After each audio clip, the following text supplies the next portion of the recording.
नमस्कार शेतकरी बांधवांनो, आपल्या युट्यूब चॅनलवर सर्वांचे मनपूर्वक स्वागत आहे. शेतकरी बांधवांनो, सध्या संपूर्ण महाराष्ट्रात सरकारी पातळीवर एक वेगळा निर्णय सुरू असल्याचं पाहायला मिळत आहे. राज्यातील जवळजवळ सर्व जिल्ह्यांचे जिल्हा कृषी अधिकारी सध्या शेतकऱ्यांच्या परदेश दौऱ्यासाठी अर्ज करण्याचे आवाहन करत आहे.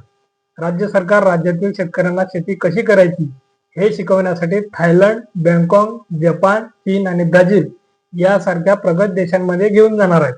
एवढेच नाही तर या शेतकऱ्यांच्या परदेश दौऱ्यासाठी एकूण खर्चावर 50% किंवा जास्तीत जास्त 2 लाख रुपयापर्यंतचे भव्य अनुदान सरकार या दौऱ्यासाठी देणार आहे. यासाठी जास्तीत जास्त शेतकऱ्यांनी लवकरात लवकर अर्ज करावे अशा सूचना कृषी विभागाच्या माध्यमातून राज्यभरात अधिकृत परिपत्रके काढून आणि आवाहने करून दिल्या जात आहे. पण शेतकरी बांधवांनो, आता इथेच सर्वात मोठा रास्ता आणि संतापजनक प्रश्न उपस्थित होतो. ज्या राज्यामध्ये सामान्य शेतकऱ्याला शेतातील रोजच्या कामासाठी, निविष्ठा खरेदीसाठी, खताच्या गोणीसाठी, बियाण्यासाठी किंवा खुरपणीसाठी नमो शेतकरी महासन्मान निधी योजनेच्या अवघ्या 2,000 रुपयाच्या हप्त्याची अत्यंत गरज असते आणि शेतकरी या 2,000 रुपयाच्या महिनोमहिने तात्कासारखी वाट पाहत असतो, त्याच राज्याची आज काय परिस्थिती आहे? या 2,000च्या योजनेचा हप्ता शेतकऱ्यांना खात्यात जमा करताना सरकारचे निधी तरतूद करताना अक्षरशः खूप मोठ्या प्रमाणात दमछाक होते. शेतकऱ्यांचे हक्काचे 2,000 रुपये वेळेवर जमा करायला सरकारकडे पैसे नाहीत. नमो शेतकरी योजनेचे तब्बल 2-2 हप्ते थकवले जातात आणि दुसरीकडे मात्र त्याच राज्यातील शेतकऱ्यांना परदेशात नेऊन बँकॉक, थायलंड आणि जपान फिरून शेती कशी करायची हे शिकवले जाणार आहे. शेतात राबताना आणि शेतीची कामे करताना शेतकऱ्याला पैशाची अत्यंत गरज असताना ऐन वेळेला निधीची टंचाई आहे किंवा तांत्रिक अडचणी आहे असे कारण सांगून शेतकऱ्याला हक्काचे पैसे रोखून धरले जातात.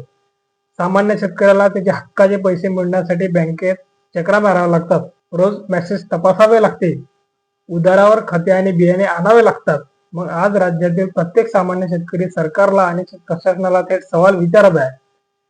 जर नमो शेतकरी महासन्मान निधी योजनेचे 2,000 रुपयाचा हप्ता वेळेवर द्यायला निधीची टंचाई असल्याचे सांगितले जाते, तर मग या परदेश दौऱ्यासाठी 50% म्हणजे 2-2 लाख रुपयाचे अनुदान द्यायला सरकारकडे कोट्यावधी रुपये कुठून उपलब्ध होतात? राज्यातील शेतकऱ्यांना शेतीसाठी रोजची वीज वेळेवर मिळत नाही, ज्याला पिकाच्या बाजाराला योग्य भाव मिळत नाही आणि ज्याला हक्काच्या अनुदानासाठी आंदोलने करावी लागतात, तिथे थायलंड, बँकॉक आणि जपानला जाऊन आलेले प्रगत तंत्रज्ञान महाराष्ट्रातील सामान्य शेतकऱ्याच्या बांधापर्यंत खरोखर पोहोचणार आहेत का? तिसरा महत्वाचा मुद्दा, राज्यभरात लाखो शेतकरी असताना लकी ड्रॉ किंवा सोडत पद्धतीने केवळ मुठभर शेतकऱ्यांना परदेशात नेऊन नक्की काय साध्य होणार आहे?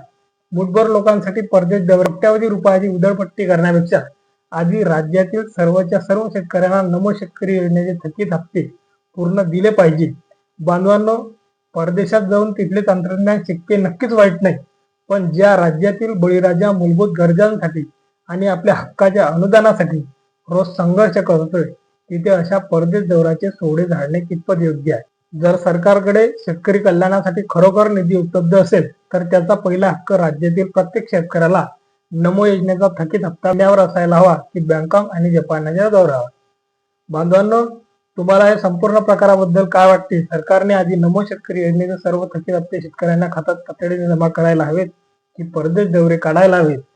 तुमचे मत खालील कमेंट बॉक्समध्ये अजिबात न घाबरता स्पष्टपणे मांडा. ही माहिती जास्तीत जास्त शेतकरी बांधवांपर्यंत आणि व्हॉट्सअपवर ग्रुपवर नक्की शेअर करा, जेणेकरून आपल्या बळीराजाचा हा रास्ता आवाज शासनापर्यंत पोहोचेल. आपल्या चॅनलला सबस्क्राईब करायला विसरू नका. धन्यवाद. जय हिंद, जय महाराष्ट्र.